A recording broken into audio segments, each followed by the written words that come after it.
저 이번에 여성 주연의 이제 영화들을 찾으려고 했는데 작년 것들은 저도 되게 많이 봤거든요. 고스트버스터즈도 재밌게 봤고 히든 피어스도 재밌게 봤는데 그럼 작년에 그렇게 나왔던 것들을 말고 다른 거 내가 본 게 뭐가 있을까 했는데 너무 찾기가 힘든 거예요. 그러다가 뭐가 생각이 났냐면 이제 겨울왕국이 생각이 났어요. 여성 투탄물이잖아요. 그러네요. 엘사와 안나의. 그래서 그걸 할까 하다가 생각이 미친 게 이제 뮤지컬에는 좀 이런 것들이 많지 않나라는 생각이 들더라고요. 레베카 같은 경우도 이제 여성 투탄물이라고 볼 수 있고 유명한 위키드 같은 경우도 남자 주연이기는 하지만 여성 두 캐릭터 간의 우정에 관련된 이야기잖아요. 그래서 뮤지컬 영화를 그래서 들고 왔습니다. 그래서 여러분이 너무 잘 아실 것 같아요. 뮤지컬 시카고를 영화화한 영화 시카고를 들고 왔고요.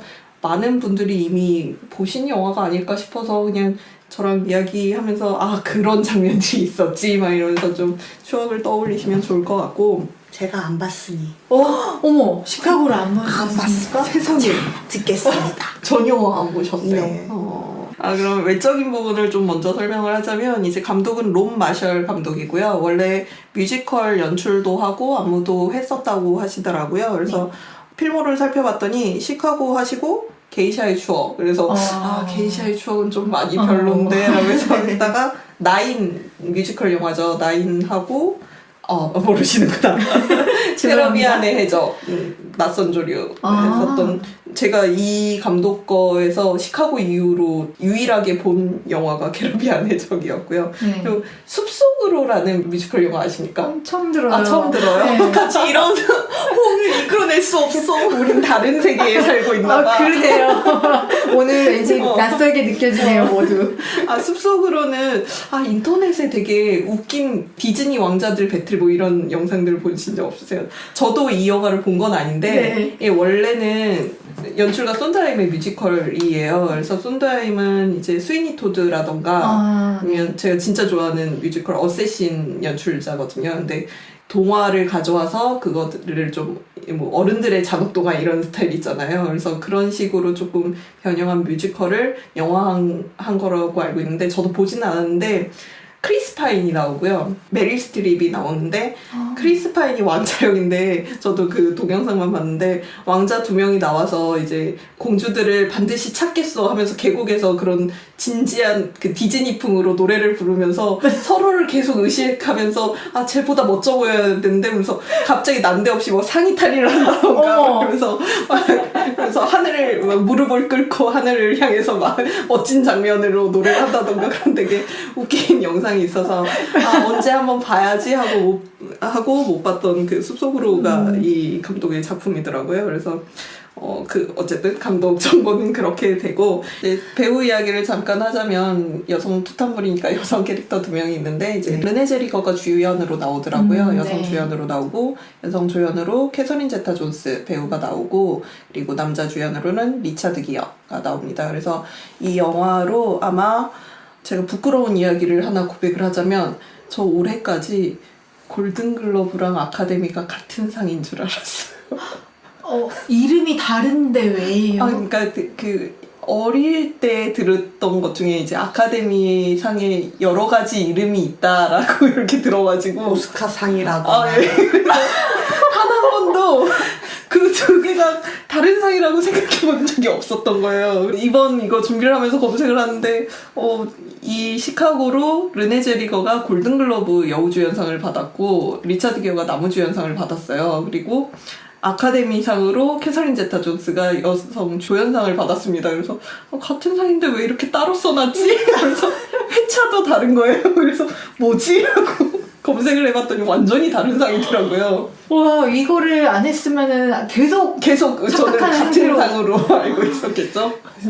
아마 저희가 우리 준비하려고 했던 그 수상작들 특집 그때쯤 알게 되겠죠. 그때 이렇게 녹음을 하다가 깜짝 놀라는 일이 생겼을 수도 있겠네요. 어쨌든 저의 무식 고백은 그거였고 어쨌든 그 배우들은 그런 상을 받아서 리차드 기어와 르네 제리거 배우도 굉장히 인상적인 연기를 해주긴 했는데 저는 캐서린 제타 존스를 생각하면 이 영화 부터 떠오르거든요. 그래서 좀 대표작이 된 게 아닐까라고 생각을 하고 있고, 그 전까지는 조금 약간 배우 자체가 약간 건강하고 섹시한 이미지잖아요. 그래서 조금 그런 이미지로 소모되는 뭐 남성 활극에서 좀 섹시한 여성 조로에서 조력 나왔던 캐릭터가 것처럼? 예, 그런 캐릭터처럼 소모되다가 좀 주도적이고 능동적인 캐릭터로 나온 게 아닐까 싶고, 저는 오히려 좀 르네 제리거가 그 전까지는 약간 그런 섹시함이나 그런 게 없는 배우였던 것 같은데 아 그래요? 브리짓 존스 브리짓 존스 때는 약간 사랑스러운데 섹시한 느낌은 아니니까. 통통하고 다이어트에 실패하고 담배를 못 끊고 뭐 그런 약간 뭐랄까 백치미는 비슷하게 가지만 캐릭터가 좀 그런 섹시함이나 그런 건 없었는데 아마 그 당시에도 살을 많이 빼고 체중 감량을 많이 하고 시카고에 나가서 좀 화제가 됐던 걸로 기억을 하고 있거든요. 그래서 저는 사실 캐서린 제타 존스를 굉장히 좋아함에도 불구하고 시카고를 막상 봤을 때는 르네 제리거가 되게 인상 깊었었어요. 굉장히 사랑스럽게 나오죠. 미워할 수 없는 악녀 뭐 이렇게 나오고. 맞아요. 저는 근데 캐서린 제타 존스 캐릭터가 되게 좋았었어요. 네. 이제 영화 이야기로 가면은 영화 배경은 선인장님이 왜 이 영화를 안 봐셨나 궁금할 정도로 선인장님이 되게 좋아하는 시대 배경입니다. 1920년대 시카고를 배경으로 되고 있어요. 그 시대 좋아하시죠? 거의 약간 주입식으로 주기적으로 김양치님이 저한테 너는 1920년대를 좋아한다. 너는 1920년대 뭔가 1차물이나 2차물을 써야 한다. 아니 이렇게 주기적으로 이렇게 가스라이팅 해주고 계십니다. 아니에요. 예전에 대학생 때 제가 물어봤었어요. 어느 시대를 좋아해? 그러면 나는 1920년대, 30년대 그때를 좋아해 라고 그때 딱 한 번 이야기했는데 그 뒤로 계속 주기적으로 넌 다른 거 좋아하면 안 되고 그때 좋아해야 돼. 왜 그게 인상적이었냐면 저는 어떤 시대를 좋아해? 라고 했을 때 좀 시대 그러니까 나라 이름이라던가 뭐 난 로마 시대 뭐 이런 난 조선 시대 거, 이런 식으로 뭐 대영제국 뭐 이런 그 대항해 시대 뭐 이런 식으로 좀 대항해 시대가 100년 단위 뭐 이런 쪽의 시대가 나올 줄 알았는데 딱 정확히 10년 단위로 1920년대 이렇게 나오니까 굉장히 특이한 네, 대단이구나. 그래서 그래 그 시대가 무슨 매력이 있나 그래서 그때 처음으로 저는 1920년대라는 시대 배경을 인식하게 된 거여서 그게 너무 강렬하게 바뀌어서 그전에는 그렇게 말하는 사람 아무도 없었어요? 네, 저는 1920년대 딱히 시대적 특성을 그때까지는 인식을 못하고 있었어요. 제가 범죄물 좋아한다고 그랬잖아요. 그래서 약간 그때가 탐정물의 어떤 약간 황금기? 저희가 알고 있는 기본적인 탐정물의 전형이 만들어졌기도 하고, 이제 뭐 미국에서는 금주법 뭐 이런 것도 있고, 이제 여러 가지 지금 생각하면 조금 귀여울 수 있는 그런 범죄들도 좀 많이 있었고, 물론 우리나라의 상황은 절대 좋은 상황은 아니잖아요. 이제 그냥 세계사적으로 봤을 때 요런저런 좀 소소한 재미가 있는 그런 시대가 대공황이 닥치기 직전이어서 정말 버블 상태의 경제여서 호황기여서 사람들은 정말 미친 듯이 사치와 향락을 즐기던 그런 시대였고, 그리고 그 반면에 굉장히 노동자는 힘든 생활을 했었고, 그리고 범죄율도 그때 금주법이 시행되면서 마피아의 세력이 커지고 범죄율도 굉장히 높아진 그 시대가 되잖아요. 그래서 뮤지컬 이야기하니까 그 우리나라에서 굉장히 흥행한 뮤지컬 스릴미 가 실화 배경인데 그 실화도 1920년대 사건을 가져와서 한 거고요. 그리고 시카고도 이번에 처음 한 사실인데 원래는 실화 배경으로 원작이 있더라고요. 그래서 원작 소설이 1920년에 있어요.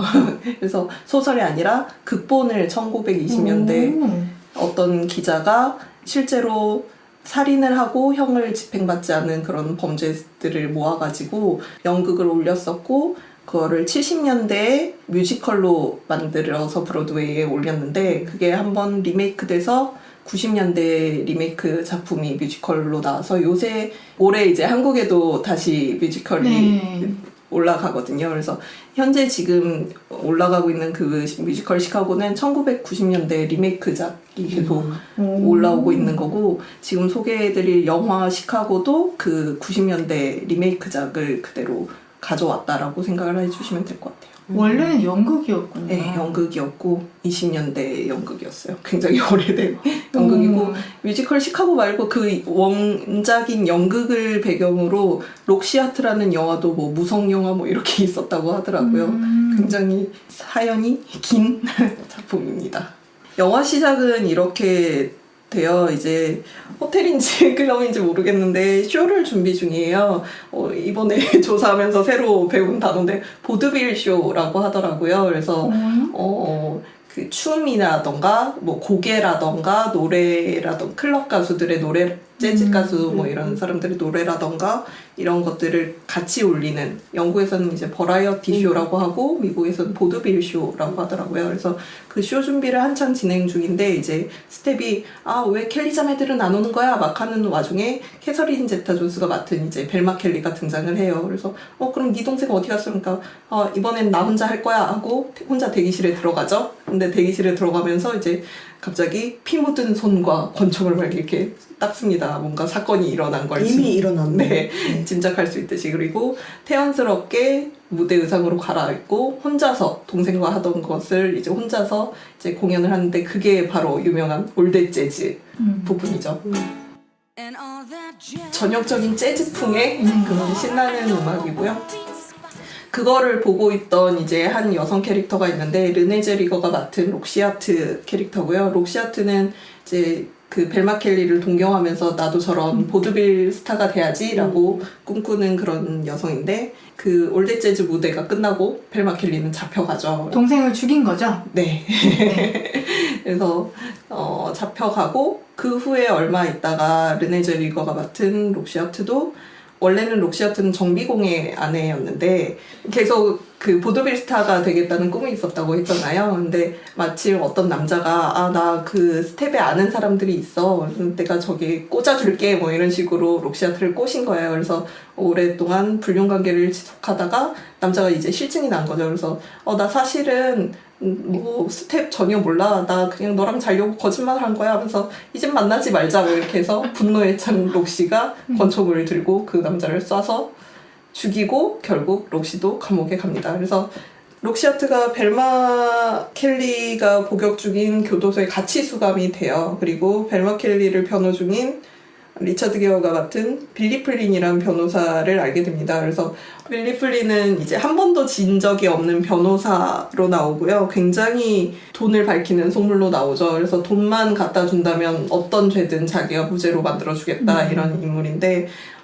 록시는 남편의 도움을 받아서 빌리 플린에게 의뢰를 맡기게 되고요. 그러면서 이제 기존에는 벨마 켈리의 변호사라고 했었잖아요. 그래서 벨마 켈리가 그 빌리에게 의뢰를 맡긴 후에 교도소에서도 막 죄수복 안 입고 굉장히 우아한 가운 같은 거 입고 있으면서 막 다른 죄수들이 벨마의 속옷도 빨아주고 막 이런 식으로 약간 여왕처럼 특권 계층처럼 있었는데 빌리가 록시한테 관심을 갖고 이게 좀 더 쇼적으로 재밌겠다라고 생각을 하죠. 언론의 관심을 더 끌 수 있는 사건. 네, 여기서 유명한 대사가 시카고에서 살인은 쇼지 뭐 이런 대사들이 있어요. 그래서 정말 살인이라는 중죄를 쇼 비즈니스적으로 다루는 사람들이 드글드글 되죠. 그래서 이게 좀 재밌겠다라고 생각을 하고 록시아트의 사건을 맡으면서 벨마에 대한 관심이 대중들의 관심도 사라지고 변호사의 관심도 사라지면서 두 사람의 위치가 역전이 됩니다. 네, 이 영화는 일단 뮤지컬 영화다 보니까 굉장히 인상적인 장면을 말을 하려면 이제 음악을 빼놓고는 이야기할 수가 없죠. 그쵸. 네, 야콩님 이 영화 보셨다고 하는데 가장 인상적이었던 무대나 노래는 뭐가 있었나요?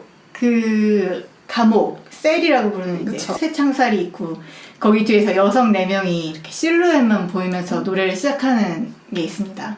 노래 이제 중간에 그 새끼는 죽어도 살아야지 계속 반복하는 그 노래가 저는 정말 인상 깊었고 그래서 영화 보고 나서 여러 번 이렇게 반복해서 많이 들었었어요.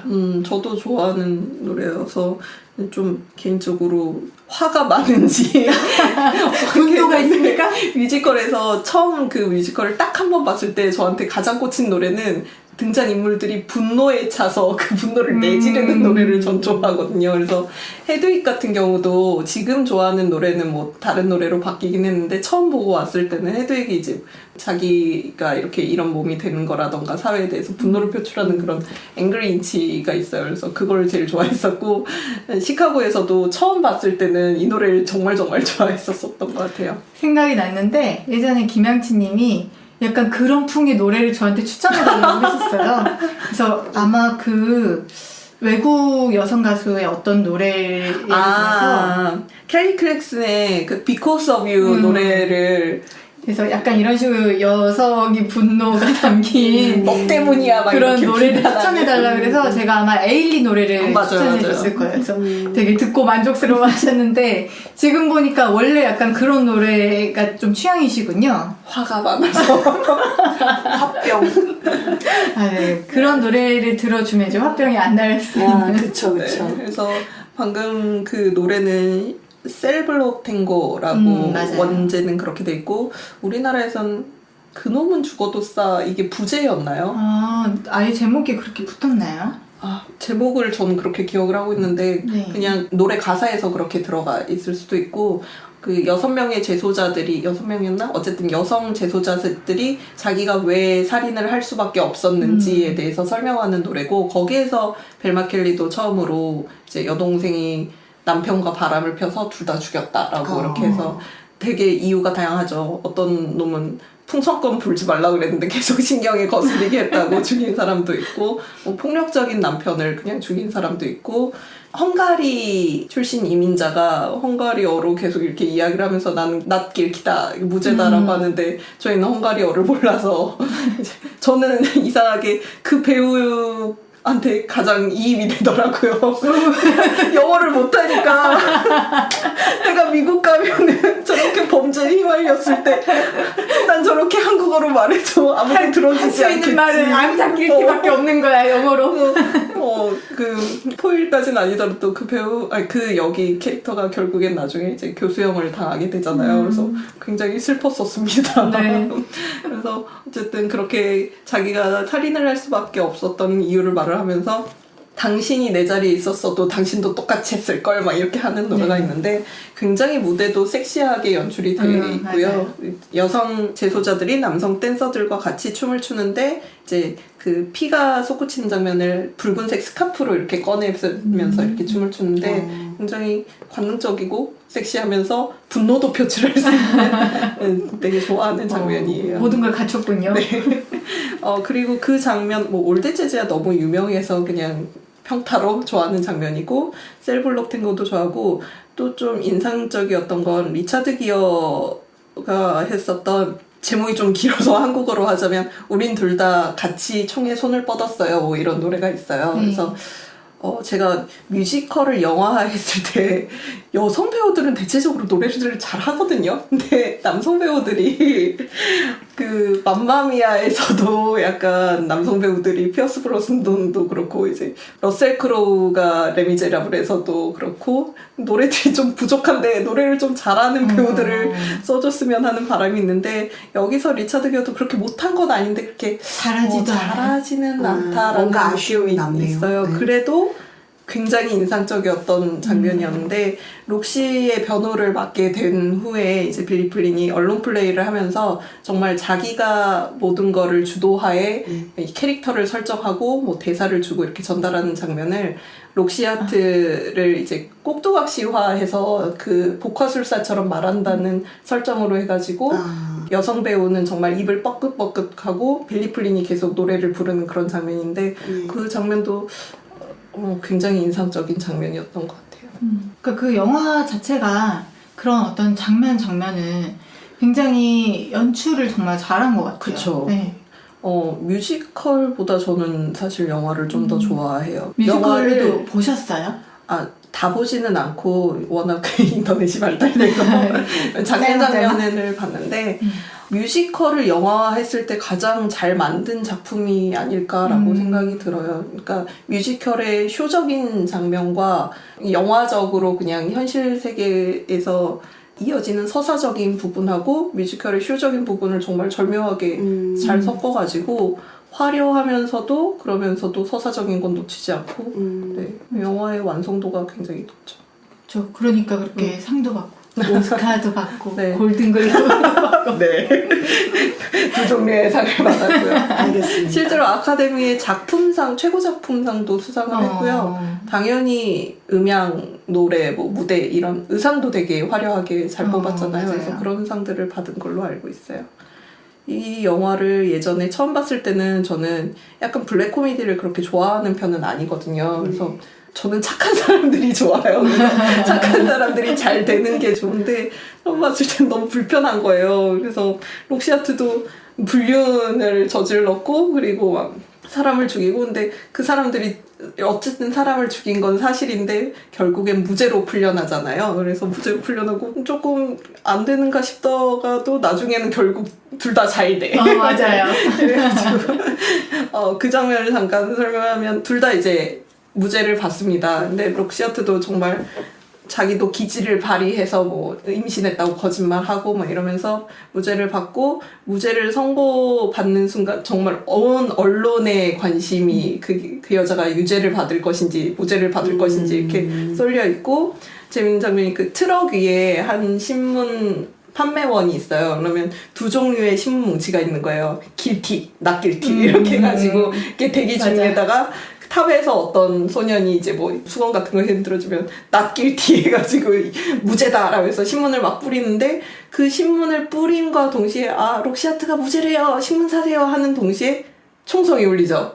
그리고 어떤 여자가 어떤 남자를 쏘는 거예요. 법정 바로 앞에서. 그러면서 경찰들이 달려서 그 여자를 잡고 어떤 여자가 어떤 남자를 쐈다 봐 이러면서 그 무죄 선언이 된과 동시에 록시아트에 대한 관심이 사라지고 넘어가는? 다들 그쪽으로 쏟아지게 되는데 대중들의 관심이 끊긴 록시아트는 일자리도 못 구하고 집세 낼 돈도 없고 그래서 오디션을 보고 다니고 막 이러는데 벨마 켈리가 찾아오죠. 그러면서 여성 킬러 하면 안 되는데 두 명은 괜찮겠대라고 하면서 우리 둘이 하면은 일주일에 뭐 300대쯤 받을 수 있어 하면서 둘이 이제 그런 쇼에 데뷔를 하면서 그 무대를 마지막으로 이제 영화가 끝이 나죠. 굉장히 경쾌하고 발랄하게 춤을 추고 마지막에 둘이 총을 이렇게 들고 나오죠. 기관총을 이렇게 모형총을 들고 오면서 관객들한테 이렇게 총을 쏘면서 자기들의 이름을 뒤에 새기고 이렇게 쇼가 굉장히 유쾌하게 끝나요. 근데 아까 이야기했던 거에서 이어져 말씀을 드리면 이제 예전에 봤을 땐 그게 되게 불편하더라고요. 저 사람들은 살인자들인데 저렇게 잘 되는 거야? 뭐야 이상해 라고 생각을 했는데 요새 이번에 준비하면서 다시 보니까 굉장히 통쾌한 그런 지점들이 있더라고요. 그래서 벨마 켈리랑 록시아트는 굉장히 이기적인 캐릭터들이죠. 심지어 사람을 죽이고 반성도 안 해요. 그 새끼를 내가 2번 죽였었어야 했는데 막 이러면서 그런 인물들이고 요새 여성 연대를 많이 이야기를 하는데 심지어 그 둘은 서로도 되게 싫어하고요. 나중에 그렇죠. 벨마 켈리가 같이 하자라고 했을 때 난 너 싫어 라고 록시아트가 거절하는데 그게 중요해? 비즈니스에서? 라고 벨마 켈리가 해서 혹해가지고 같이 공연을 하게 되는데 저는 그것까지도 되게 마음에 들었었어요. 꼭 정서적 유대로 이렇게 여성 연대가 묶이는 것도 좋지만 그런 정서적 유대가 없더라도 우리는 얼마든지 비즈니스적이라도 같이 동료가 되고 그런 점들이 좋았었어요. 전개가 시원시원하네요. 네. 이게 약간 딴소리긴 한데 둘 다 총으로 살인을 했잖아요.